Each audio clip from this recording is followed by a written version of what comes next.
गुरुदेव, सत्य की राह पर चलने वाले इंसान को भगवान जी इतनी परीक्षा क्यों लेते हैं? आर्मी के आदमी को दौड़ना सीखना पड़ेगा। आर्मी के आदमी को वो ट्रेनिंग के जितने सूत्र हैं सब उतारने पड़ेंगे, तभी वो आर्मी फौज में हो जाएगा। समझ ना, भारत का एक सैनिक बनने के लिए कितनी कसौटी चाहिए आप देखते हो ना। इतनी ऊंचाई, इतना ये, इतना निरोग, इतना ये। तो भगवान का पार्षद बनने के लिए कितनी कसौटी चाहिए, वही कसौटी होती है। सत्य के मार्ग पर चलने वाला कभी ये प्रश्न ही नहीं कर सकता कि इतनी कसौटी क्यों ली जाती है। नहीं नहीं, आर्मी में जो जाने की कोशिश करता है वो उत्साहित होकर सुबह रोज दौड़ लगाता है। वो हर प्रयास करता है, जानकारी करता है कि आर्मी वाले को क्या क्या सीखना पड़ता है। तो ऐसे हम भगवत प्राप्ति करना चाहते तो हमको जितनी भी कसौटी है वो हंस करके पार करना है। भाई, पीएचडी तक जाना है तो आपको हर क्लास पास करना है। ये बहुत बड़ी ऊंची स्थिति भगवत प्राप्ति। तो इसमें सत्य में चलने, अभी सत्य को समझा नहीं। जैसे हम सही रास्ते पे चलते हैं ना महाराज जी, तो हमें कोई ना कोई गलत रास्ता ही नजर आता है, कोई बाहरी वेग। हाँ, तो हमको अपनी कसौटी पे रहना, हमें सही चलना है, हमें थोड़ी गलत रास्ते में झुक जाना है। यही तो हमारी बात है। जैसे हम किसी के साथ सही करते हैं ना जी, तो लोग हमको मतलब गलत ही बताते हैं। तो लोग बताएं गलत, आपको तो पता चल रहा है आप सही चल रहे, फिर क्या है। अगर लोग आपको सही कह रहे हो, आप गलत कर रहे हो, तो हमारा भारतीय कानून आपको जेल में बंद कर देगा, हमारा भागवतिक कानून आपको नरक भेज देगा। और आप सही चल रहे हो, लोग आपको गलत कर रहे हैं, इससे क्या होना है, क्या फर्क पड़ना है। आपको तो आनंद मिलेगा ना, आप तो सच्चिदानंद को प्राप्त हो जाएंगे ना। तो आपको दूसरों के मुख के अनुसार सुनकर हम थोड़ी चलते, हम तो शास्त्र और संतों के मुख के अनुसार सुन। सत्य मार्ग दूसरों से नहीं, बातुल भूत विवश मतवारे, ते नहीं बोले वचन विचारे, तिनकर कहा सुने नहीं काना। ऐसे माइक जो माया में फंसे हुए लोग हैं, इनकी सलाह मानी जाती है क्या? हमको इनकी बातें थोड़ी माननी है। हमको गंदे आचरण का त्याग करके और सत्य मार्ग में चलना, चाहे सब हमारी निंदा करे, चाहे सब हमारी वंदना करे, इससे हमें कोई फर्क नहीं पड़ता। हम अपने मार्ग में अटल हैं, ऐसे चला जाता है इस मार्ग में। हमारे पास एक ही उत्तर है, बिना भजन के कुछ नहीं होगा। बिना भगवान के भजन के कुछ नहीं होना। नाम जप करो, बुद्धि शुद्ध हो जाएगी, आत्मबल प्राप्त होगा, सही चल पाओगे। हम अनुभव की बात कहते हैं। समस्त संसार को सुख शांति और दुखों से निवृत्ति का एकमात्र उपाय है भगवान के नाम का जप। अगर नाम जप नहीं कर रहा, कोई भी हो, कहीं भी हो, असंतुष्ट होगा, चिंतित होगा, शोकित होगा, दुखी होगा, कुछ भी कर ले। ये हम अपने अनुभव, अपने संत गुरुजन, शास्त्र और गुरुवाणी महापुरुषों के वचनों के अनुसार करें। बिना नाम जप के, बिना संतों के संग के इन दुखों से पार नहीं पाया जा सकता। नाम जप करते हो, हाँ, उसी को और बढ़ाओ। कोई नशा तो नहीं करते? मैं ऐसे सोचता हूँ जब भी नाम जप करके सोता हूँ। हाँ, चलते फिरते भी कोई पैसा लगता है, चलते फिरते उठते बैठते नाम जप करो। और जो लोग तुम्हें गलत सिखाएं तो उस समय तुम्हें और पुष्ट हो जाना चाहिए। जहाँ फिसलन होती है वहां पैर मजबूती से रखा जाता है। ताकि मैं मतलब मेरे साथ रहते हैं ना, जो गलत आचरण करते ही नहीं है, कुछ भी नहीं। हाँ, तो तुम कह रहे हो ना कि हमको लोग गलत खींचना चाहते, जैसे हम किसी के साथ सही करते हैं ना तो वो हमको गलत ही बताते हैं। तो आप सही करते रहो, वो गलत बताते रहे तो कोई फर्क नहीं पड़ता। आप गलत मत कीजिए, ना उसके प्रति गलत सोचिए। वैसे आप कितना सही करते हैं, क्या सही करते हैं? जैसे कि हम किसी के बारे में सही सोचते हैं तो हमें किसी के बारे में सोचने का मतलब क्यों है? जैसे हमने किसी के साथ सही किया, क्या किया? मतलब कि जैसे अच्छा, जैसे होता है ना, मतलब ज्ञान वगैरह, मतलब नहीं, आप वगैरह वगैरह क्या आप किया, क्या हमें बताओ ला। देखो, ऐसा इसलिए हम पूछ रहे हैं कि अभी आप थोड़ा भ्रमात्मक हो कि आपने कुछ कर सकते हो, किसी का हित कर सकते हो, किसी का मंगल, कुछ नहीं कर सकते। अगर किसी का मंगल होता है तो भगवान तुमसे करवा रहे हैं, ऐसा बात सोचो तो तुम दुखी नहीं होगे। और जब तुम अपने को करता मानोगे तो दुखी आ जाएगा। नहीं, तुम क्या कर सकते हो बच्चा? किसी का मंगल क्या कर सकते हो? तुम अपना मंगल नहीं कर सकते। अगर तुम कुछ कर सकते हो तो अपना विनाश ही कर सकते हो, अपना पतन ही कर सकते हो। अगर तुम्हें कोई उठा रहा है तो किसी संत की वाणी, भगवान की कृपा, ये बात सोचो ना, तो तुम्हें दुख नहीं होगा। तुमको सोचना है, जो आदमी गलत सलाह दे रहा है, भगवान मेरी परीक्षा ले रहे हैं, मुझे पुष्ट होकर चलना है, मुझे गलत मार्ग में नहीं चलना। अगर किसी का हित हो गया तुम्हारे द्वारा तो सोचो भगवान की बड़ी कृपा जो मेरे द्वारा इसका हित करा दिया। अब वो पलट कर तुम्हें थैंक यू, धन्यवाद बोले, या ऐसी आशा मत रखो। तुम्हारी बड़ाई करे, ऐसी आशा मत रखो।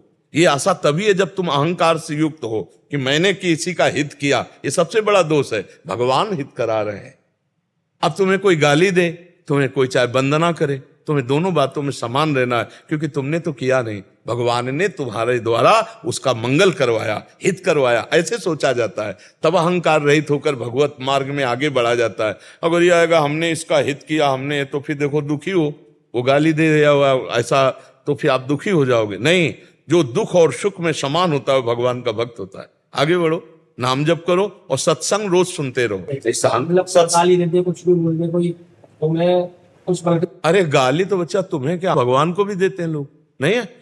पूरी सृष्टि में अगर देखो तो 1000 भगवान की पूजा करने वाले, तो 2-4 तो गाली देने वाले मिलेंगे भगवान को भी।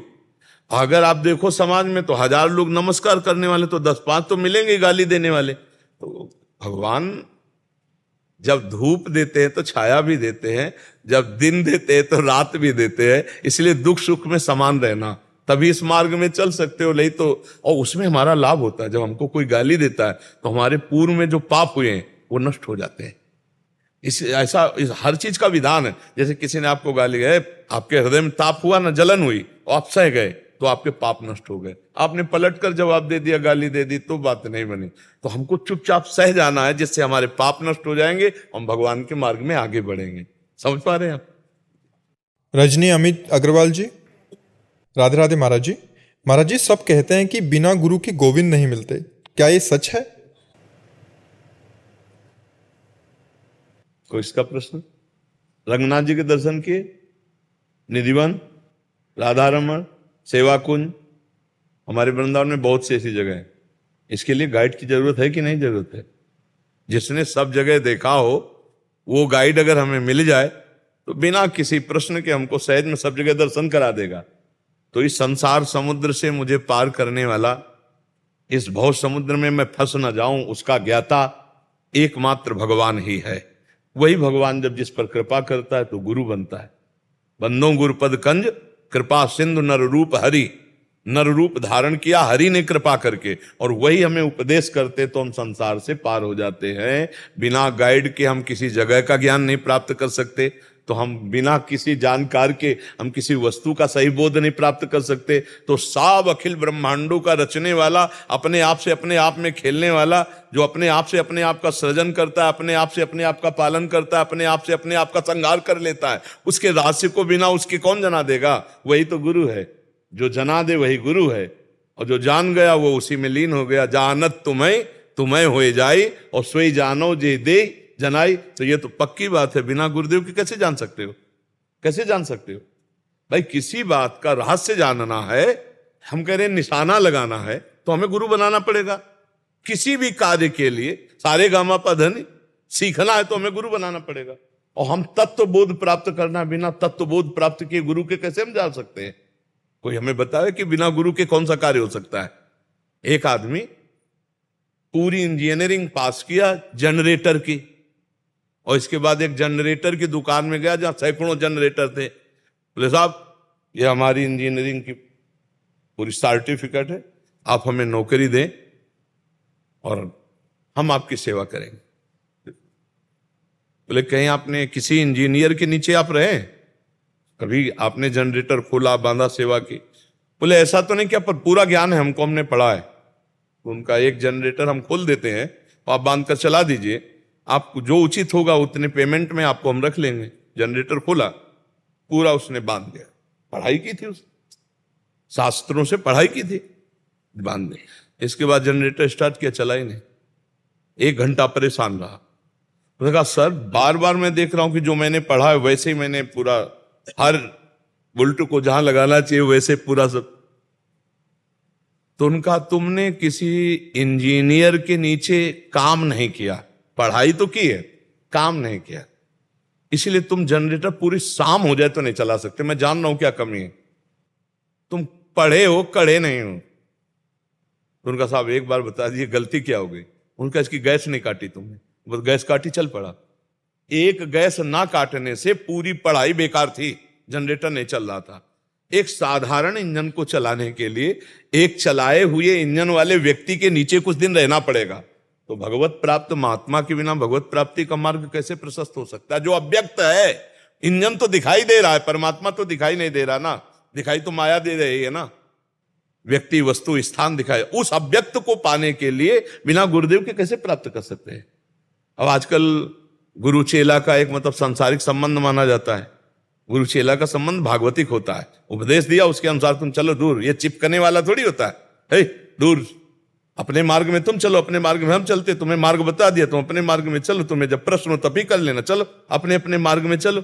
ऐसा थोड़ी कि गुरु शिष्य का संबंध सांसारिक संबंध जैसे है, नहीं, गुरु शिष्य का संबंध भागवतिक है।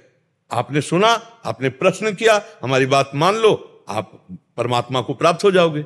उसमें जरूरी थोड़ी है कि भाई हम तुम्हारे से पूरा का पूरा है, बात मानना गुरु बनाना है। बात न मानो तो कंठी बंधवा लो कि इससे कल्याण हो जाएगा क्या? बात मानने से किसी भी संत महात्मा की वाणी में पावर होता है, उसकी बात को मान ले, आप देखो आपका कल्याण हो जाएगा। बात न माने तो गुरु ऐसे बाहरी व्यवहार करने से, भाई गुरु ने तिलक दे दिया, कंठी बंधवा लियो, मनमानी पापाचरण करो तो नरक जाओगे, भगवत प्राप्ति नहीं होगी। और आपने कुछ नहीं किया, केवल बात पर चल दिए उनकी। लाखों लोग संतों की बात पे चल देते, वो मिलने बाद में आते हैं। जैसे यहाँ कई लोग आते हैं कि हम 6 महीने से आपका सत्संग सुन रहे हैं, हमारा सुधार हो गया है, और मिलने 6 महीने बाद आ रहे हैं। तो किसने सुधार किया? वाणी ने, शब्द ने सुधार कर दिया। शब्द मानना ही गुरु के शब्द ही हैं, जिनको मानना ही गुरु मानना है। हम उनकी बात मानकर अपना जीवन उनकी आज्ञा पे चला दिया, हो गई बात।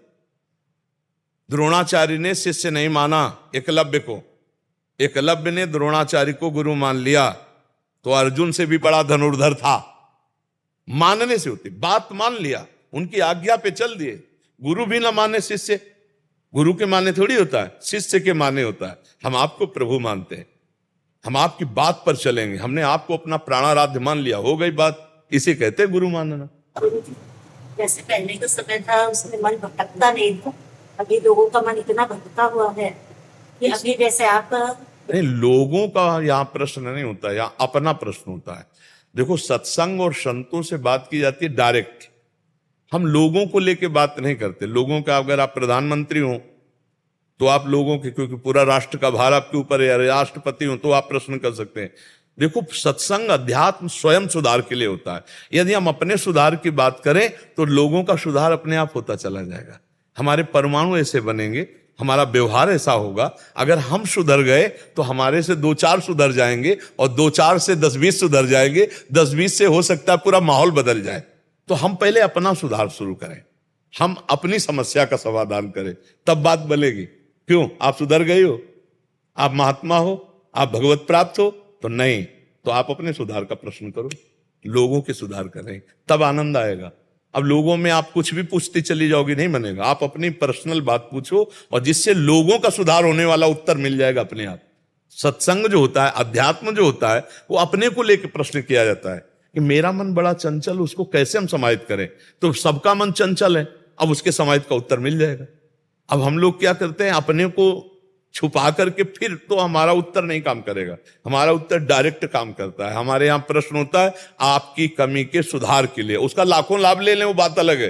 प्रश्न आपका होगा, कमी आपकी होगी, सुधार लाखों का होगा। समझ पा रहे हैं आप? मेरे में तीव्र लगन की बहुत कमी है, तीव्र लगन की बहुत कमी है। तीव्र लगन, जब हमारा महत्व प्रभु में लग जाए ना, देखो, जिस बात का महत्व जागृत हो जाता है उसकी लगन लग जाती है, और उसकी अगन लग जाती, फिर चैन नहीं पड़ती। अभी हम भगवान का महत्व नहीं समझ पा रहे, अभी हम प्रभु के नाम जप का महत्व, प्रभु के रूप का महत्व, इस मानव जीवन का जो लक्ष्य है उसका महत्व नहीं जागृत हुआ। अभी भोगों का महत्व है। भोगेश्वर प्रसक्ता नाम तया प्रहृत चेतसाम व्यवसायत्मिका बुद्धि समाधो न विधीयते। जिसकी चित्तवृत्ति भोगों ने अपहृत कर ली है, जो ऐश्वर्य को सुख मान रहा है, वो कभी भगवत प्राप्ति की लगन वाला होता नहीं है। इसलिए सुधार के लिए रात दिन जिह्वा से नाम जप करो, अभी लगन लग जाएगी। जब 2 लकड़ियां आपस में जोर से घर्षण की जाती तो आग नहीं शुरू उसमें आ जाती। अरण्य मंथन इसी को कहते हैं। 2 लकड़ियों के घर्षण से जब आग पैदा हो सकती है, तो भगवान का नाम चिदानंद में है। वो राम कहो, कृष्ण कहो, हरि कहो, शिव कहो, जब हम बार बार अपनी जिह्वा से रगड़ते राधा राधा राधा राधा राधा, तो दिव्य शक्ति हम में प्रकट हो जाती है। हमारी नष्ट हो जाती हैं असत भावनाएं और सद्भावना का प्रकाश हो जाता है। आज तक कोई कितना भी बड़ा महात्मा हो, उसके मूल में भगवत भजन है। अगर भगवान का चिंतन नहीं, भजन नहीं, ब्रह्म चिंतन नहीं, आत्मचिंतन नहीं, कुछ नहीं है बाहरी। नाम जप करो, चिल्ला चिल्ला के सबसे कहते हैं। हमारे हर प्रश्न का उत्तर नाम जप है, क्योंकि बिना नाम जप के कुछ नहीं। नाम जप करो, जो नाम प्रिय हो भगवान का वो नाम जप करो। नहीं तो हम तो चिल्ला चिल्ला के कह रहे हैं कि हम तो राधा किशोरी के दास है। राधा राधा राधा राधा राधा, आठों पैर जपो, राधा राधा जपो, कृष्ण कृष्ण जपो, राम राम जपो, शिव शिव जपो, जो प्रिय हो बिना भजन के। वारी मथे घृत हो ये बरु, सिकता ते बरु तेल, बिनु हरि भजन न भवतरी, या सिद्धांत अपेल। जो राम राम कहना नहीं जानते थे, वो मरा मरा कह के ऐसे महान ऋषि हो गए। तो तुम राम राम कह के, कृष्ण कृष्ण कह के क्यों नहीं भगवत प्राप्ति कर सकती? निराश होने की जरूरत नहीं। थोड़ा लड़ाई लड़े, अपनी जिह्वा को थकाएं, नाम जप करवाएं, भगवान की कथा सुने, भगवान की महिमा सुने। अभी भगवान में लगन लग जाएगी। लगन लग गई तो फिर जीवन का जो लाभ है वो मिल जाएगा। नाम जप करो, बिना भजन के सब बकवास। सब ज्ञान पढ़ा लिखा व्यर्थ हो जाता है जब तक चिंतन ना हो। चिंतन संसार का हो तो ज्ञान किस काम का? चिंतन परमात्मा का हो और कोई ज्ञान ना हो तो सब ज्ञान जागृत हो जाएगा। चिंतन का प्रभाव है। भगवान कह रहे हैं गीता जी में, अनन्यस चिंतयन्तो माम ये जना परिपासते तेषाम नित्याभियुक्ता नाम योगक्षेमम वहाम्यम।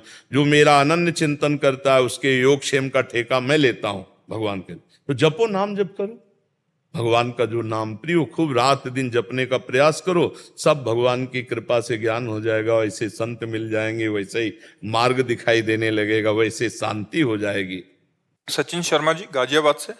राधा वल्लभ श्री हरिवंश। राधा वल्लभ श्री हरिवंश महाराज जी, आपके श्रीमुख से सत्संग में सुना था कि यदि जीवन में किसी का भी अन्य आश्रय है तो श्री जी की प्राप्ति में बाधा है। महाराज जी, ये शरीर एक रोग के ग्रसित है जिसकी वजह से आर्थिक दृष्टि से पूर्णतः इस शरीर की पत्नी पर आश्रित है। तो क्या ये मेरे तो जीवन उसको में पत्नी का विचार आश्रय करना चाहिए कि श्री प्रियाजू ने इसको निमित्त बनाया है। प्रियाजू ने निमित्त बनाया है। हम प्रधानता प्रियाजू के रखें। आ तो व्यक्ति से ही रहा है, व्यक्ति ही दे रहे हैं। भगवान थोड़ी प्रकट में कि आकर के ये ले, भगवान प्रेरित करके दे रहे हैं। हम मान रहे हैं कि भगवान इसको भेजे। मान लो आपने 100 रुपया निकाला तो भगवान ने इसको प्रेरित किया कि 100 रुपया दो, तो 100 रुपया हमें मिला। तो हमारी दृष्टि भगवान पे, आप पे नहीं है। ऐसे ही भगवान ने पत्नी को, तुम जानते नहीं हो पूर्व में वो क्या थी और आगे वो क्या होगी, तुम्हें पता नहीं है, लेकिन भगवान को पता है। और उन्होंने आपका जीवन साथी आपके मंगल के लिए वो व्यवस्था करा दी। तो आपको भगवान पर दृष्टि रखनी है और उस जो निमित्त बना है हम उसके प्रति नम्र रहते हैं। पर भावना हमारी है कि ये व्यवस्था भगवान की है, तो इसलिए हमारा अन्य आश्रय नहीं होगा। हमारा अन्य आश्रय नहीं होगा। जैसे अब हम आंख मूंद करके बैठे और सोचें कि हमारी व्यवस्था किससे चलती है, तो हमारी सीधी दृष्टि में आना चाहिए प्रभु वही सब कर रहे हैं। चाहे वो पत्नी रूप ले लें, चाहे वो मित्र रूप ले लें, भगत रूप ले लें, कोई रूप ले लें, वही कर रहे हैं, दूसरा कोई नहीं कर रहा। बस ये भावना संभालनी है। कर तो कोई रहा है ही है ना, किसी न किसी रूप में आ रहा है, वो उसी से व्यवस्था हो रही। लेकिन वो कोई जो दे रहा है वो हमारा भगवान है। सिर्फ आप जैसे, तो हमें लग रहा है भगवान ने प्रेरित करके भेजा, इसलिए ऐसा है। भगवान का भाव हमारा आंतरिक रहना चाहिए। जैसे हमें किसी ने संभाला तो हम उसे साक्षात भगवान देखते हैं कि अरे हम तो गिर रहे थे, लेकिन ये जो दौड़ के आके पकड़ा ये मेरे भगवान है। हमारी दृष्टि व्यक्ति पर नहीं जाती, वो भगवान पर जाती है कि अरे भगवान है। तो भगवान के सिवा वो कोई है नहीं, ये शास्त्रों में लिखा हुआ है। तो फिर हम यही बात माने कि पत्नी में भगवान ही बैठ कर तो हमारी सेवा कर रही। बस ये भाव रखना है। एक बार हम ट्रेन में जा रहे थे, भ्रमण कर रहे थे, तो महोबा से किसी ने हमें बैठाल दिया। अब वो बेचारा, मतलब जैसी श्रद्धा उसकी, तो 3 स्टेशन की टिकट जनरल डिब्बे की। और ज़्यादा हम अंग्रेजी पढ़े लिखे हैं नहीं, कक्षा 9 तक पढ़े, तो अंग्रेजी का ज्ञान है नहीं। तो टिकट मतलब टिकट, और गांव में पैदा हुए तो हमको ये सब ज्ञान नहीं है। और बैठाल दिया हमको अच्छे वाले उसमें डिब्बे में, क्या कहते हैं उसको, हाँ। अब वो जब टिकट चेक करने वाला है तो 10वें स्टेशन पार हो चुके थे, महोबा से बनारस हमें जाना था। तो उसने कहा टिकट तो उसने कहा ये टिकट तो 3 स्टेशन की और जनरल की है, कहाँ जा रहे हो? उनका वाराणसी। तो बड़े अभद्र तरीके से वो बात कर रहे थे। मतलब साधु की वक़्त तो कोई श्रद्धावान जानेगा, संसारिकता में क्या वक़्त जाने। तो ऐसे अभद्र शब्दों का प्रयोग करके और खड़े हो। हम खड़े नहीं हो पाए कि ऊपर एक आदमी सो रहा था, वो नीचे उतर आया, अंग्रेजी से बात की उनसे। अब हमको तो पता नहीं क्या बात अंग्रेजी से की, पैसा निकाला और इतनी बड़ी कागज वाली टिकट हमको दी और कहा आप बैठ जाइए, और उनसे कहा आप जाइए, और वो चले गए। और वो फिर लेट गया, कोई राधे श्याम नहीं, कोई मतलब। ये कौन था? ऐसे लोक दृष्टि से देखा जाए तो दयालु व्यक्ति कोई था, लेकिन हम जब अपनी दृष्टि से देखा तो मेरा भगवान था, क्योंकि मुझे कुछ पता नहीं, मैं उनके सहारे हूं। तो ये टिकट ले, बैठा दिया और सारी बात उनसे करके उनको वापस कर दी। भगवान हर घटना, हर परिस्थिति में कोई व्यक्ति रूप होता है, लेकिन हम व्यक्ति रूप देखते हैं तो संसारिक हैं, हम व्यक्तित्व का नहीं देते, हम उस समष्टि परमात्मा का देखते हैं। पर इससे बड़ा क्या सम्मान होगा कि मुझे व्यक्ति न मानकर सीधे परमात्मा मान रहे हैं कि आज मेरे परमात्मा ने ये रूप धारण कर मेरी रक्षा की। आप समझ रहे ना? इसे अनन्यता कहते हैं। हर वस्तु, हर व्यक्ति, हर स्थान, हर घटना, हर परिस्थिति में अपने भगवान को देखना, यही अनन्यता का। इसका मतलब ये नहीं कि केवल सीधे भगवान थाली लेके आवे तो हम पाएंगे, नहीं तो हम नहीं पाएंगे। ऐसा कभी नहीं किसी महात्मा के साथ हुआ। आते हैं भगवान, लेकिन किसी न किसी रूप में आते हैं, हमें पहचानना है ये सारे रूप उन्हीं परमात्मा के, उनके सिवा कोई नहीं है। भाई यही बात जान लेना अनन्यता है। सो अनन्य गति जाके असमति न टरे हनुमंत, मैं सेवक सचराचर रूप स्वामी भगवंत। हे हनुमंत, उसी को अनन्य भक्त कहते हैं जिसकी ये मति रहती है कि मैं सेवक हूं, चराचर जगत मेरे स्वामी का रूप है, मेरे भगवान का रूप। खत्म खेल। अनन्यता में कभी कोई बाधा नहीं। आप समझ पा रहे? मोहित जी, राधा वल्लभ श्री हरिवंश महाराज जी, पूज्य गुरुदेव, आज से 1 वर्ष पूर्व आज के ही दिन आपसे एकांतिक वार्तालाप में आपका दिव्य दर्शन व सानिध्य प्राप्त हुआ। उसके बाद जीवन में काफी सुधार भी आया और व्यसनों से मेरे को मुक्ति मिली, शराब मांस आदि मैंने छोड़ दिया और राधा नाम जप करने लगा। गुरुदेव, आपका दास एक कपड़े का दुकानदार है, आपके कहे अनुसार हिसाब में एक दाम में विक्रय करते हैं, लेकिन हमें कपड़ा बेचने के लिए काफी प्रलोभन एवं लुभावनी बातें करनी पड़ती हैं। ऐसे में हमसे कोई त्रुटि तो नहीं हो रही? किसका प्रश्न? हाँ, नहीं, अपने सामान को बेचने के लिए प्रशंसा तो करनी है, पर हमको घटिया सामान नहीं देने और झूठ नहीं बोलना। जैसे कोई भी सामान है तो खरीदने वाला जानता है कि ये मुनाफा लेके ही बेच रहा है, और सबको ही जानता है कि दुकानदार का मतलब है कि वो अपना घर परिवार इसी से चला रहा है। बिजली खर्चा है, नौकर का खर्चा है, घर परिवार का खर्चा है, तो लेने ही इसी बात के लिए गया है। वो ऐसा नहीं कोई जानता है कि बिल्कुल जो खरीद के लाया उसी दाम में दे देगा।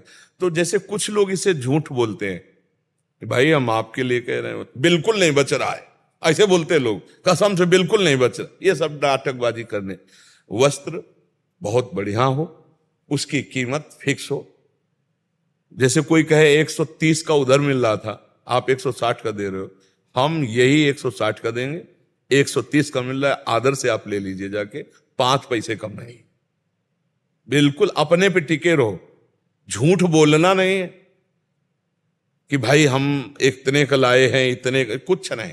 सीधी बात है, अच्छा कपड़ा रखो, अच्छी क्वालिटी का रखो, जैसी जैसी क्वालिटी है उसके अनुसार उसका दाम अपना मुनाफा लगाकर फिक्स कर लो कि इसका अधिक से अधिक मुनाफा 20 रुपया, तो हम 20 रुपया का मुनाफा ले रहे। बताने की जरूरत नहीं, उसको बोल दिया, इसमें कोई हानि नहीं। अपनी वस्तु बेचने वाला प्रशंसा करता है अपनी वस्तु की, पर उसको झूठ प्रशंसा न करे। जितनी क्वालिटी का है, जितने दाम का है, उससे हम प्लस करके अपना मुनाफा करके बेच रहे हैं, उसी के हिसाब से प्रशंसा कर रहे हैं।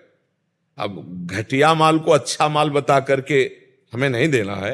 ये 40 रुपया मीटर का, ये 180 रुपया मीटर का है, इससे कई गुना बढ़कर इसका सूत मजबूत है, ये इससे कमजोर है, तभी 40 रुपया मीटर है, तभी 180 रुपया। बिल्कुल झूठ का। तुम सत्य में फिक्स दाम पर अच्छी वस्तुएं दो, जो अच्छे लोग हैं वो समझ जाएंगे इस दुकान में मोल भाव होने वाली बात नहीं, आप फिक्स बिल्कुल अपने आप। और सबसे बढ़िया बात है कि धर्म से यदि आपको 500 रुपया मिल रहे हैं तो आपको सुख शांति मिलेगी। आपके परिवार में दिमाग की उलझने नहीं रहेगी, दिमाग से स्वस्थ रहेंगे। अगर धर्म से कमा के ले जाओगे तो परिवार में ही दिमाग की उलझन बढ़ जाएगी, दिमाग से अस्वस्थ हो जाएंगे लोग। अस्वस्थ दिमाग का मतलब भाई भाई में लड़ाई, पति पत्नी में लड़ाई, माता पिता के प्रति अभद्र व्यवहार, ये सब दिमाग के बीमार लोग हैं। जरा जरा सी बात में छोटा भाई बड़े भाई को मार रहा है, बड़ा भाई छोटे भाई को मार रहा है, ये सब दिमाग के बीमार हैं।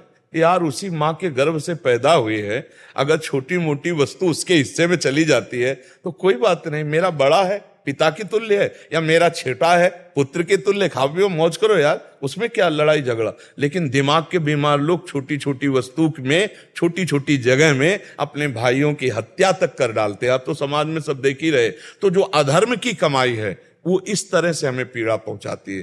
धर्म की कमाई में शांति रहती है, सुख रहता है, भगवान का भरोसा रहता है, और परिवार उन्नतशील होगा, दीपक की तरह जलेगा लेकिन बहुत काल तक। और ये अधर्मी लोग जो है ये हाइलोजन की तरह बढ़ेंगे लेकिन फ्यूज हो जाएंगे।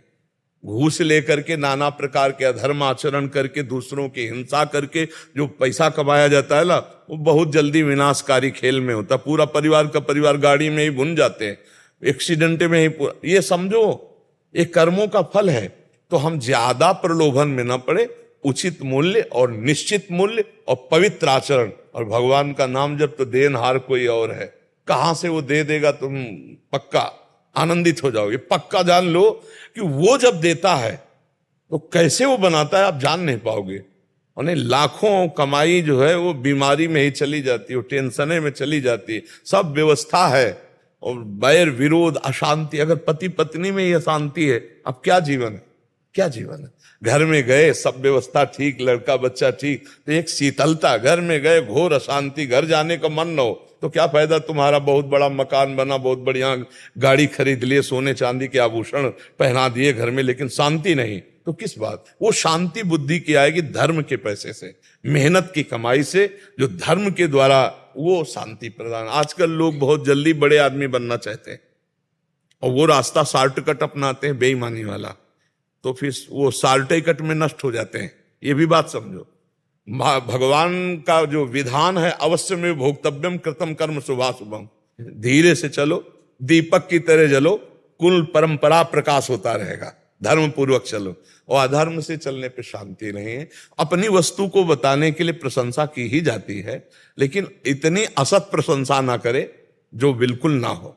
हाँ, कुछ तो प्रशंसा की जाती, तभी तो सामने वाला खरीदेगा, क्योंकि अपना व्यापार में तो हम असत्य ज्यादा ना बोले। ज्यादा का मतलब कि बिल्कुल घटिया वस्तु है उसको हम बढ़िया करके बड़े पैसों में बेच रहे हैं, तो भगवान को देखता रहे कि भगवान देख रहे हैं मुझे। कुछ परसेंट में मुनाफा लेना सब कोई जानता है, दुकानदार का ये धर्म है, क्योंकि वो कैसे चलाएगा। रात दिन तुम्हारा नौकर थोड़ी, परिवार का पोषण करना, हर व्यवस्था करना उसी से होता है, उसके लिए नहीं। व्यापार बना ही है, मुनाफे के लिए व्यापार बना ही है, लाभ लेकर वस्तुओं को बेचना ये धर्म है। आज तक कहीं ऐसा नहीं पाया गया कि जितने खरीद के लाए उतने का दे दो, ये व्यापार का धर्म, ऐसा नहीं। व्यापार धर्म ही है, कुछ परसेंट में मुनाफा लेकर दूसरों को बेचना, वो सत्य विषय है। तो उस विषय में कोई झूठ नहीं है। पर बहुत, अब जैसे स्वर्ण की वस्तु को नकली करके और असली स्वर्ण बताकर धोखे में डाल दें तो फिर वो दुर्गति को प्राप्त हो। मतलब एकदम घटिया वस्तु को एकदम बढ़िया करके, ऐसा नहीं। उचित दाम, उचित मुनाफा और उचित प्रशंसा, क्योंकि बहुत झूठ बोलने से लाभ नहीं मिलता है। जो झूठ बोलता है उसका स्वभाव बन जाता है झूठ बोलना। और नहीं, असत्य सम पातक पुंजा, झूठ के बराबर पाप नहीं। क्या लेना देना क्या है। लोग बहुत आजकल झूठे ही बोलने लगे, झूठ बराबर पाप नहीं, ये कई जगह पाया गया है। नहीं, असत्य सम पातक पुंजा, सांच बराबर तप नहीं, झूठ बराबर पाप। जाके हृदय सांच है ताके हृदय आप, जगह जगह महापुरुषों ने कहा है। तो हम व्यर्थ में झूठ क्यों बोले। तो बहुत बढ़िया है, आप उसको और थोड़ा संभाल लीजिए कि कोई ऐसी बात ना हो जो ना हो और वो हम